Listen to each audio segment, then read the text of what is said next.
नमस्कार मंडळी, कसे आहात तुम्ही सगळे? सकाळी सकाळी बघा किती छान सूर्योदय झालाय. मस्तपैकी आंघोळ केली, बाहेर दारात झाडू मारून घेतला.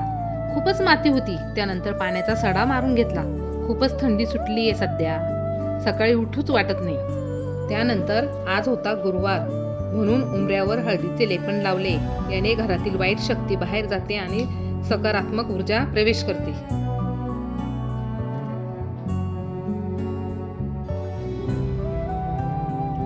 तुम्हाला जर याचा फुल व्हिडिओ हवा असेल तर कमेंट करा. रांगोळी सुद्धा काढून घेतली. त्यानंतर तुळशीचीही पूजा करून घेतली. तुळशीची पूजा तशी तर रोजच करते. तोवर देवपूजाही झाली होती. स्वामींची एक माळ जप करून घेतली आणि स्वामी चरित्र सारामृत वाचून घेतली. सकाळी जेवायला शिमला बटाट्याची भाजी, चपात्या आणि पोळ्यांचे तुकडे केले होते. संध्याकाळच्या वेळी केंद्रात गेलो होतो. येता येता पाणीपुरी खाल्ली. तर मग व्हिडिओ आवडला असेल तर लाईक, शेअर आणि चॅनलला सबस्क्राईब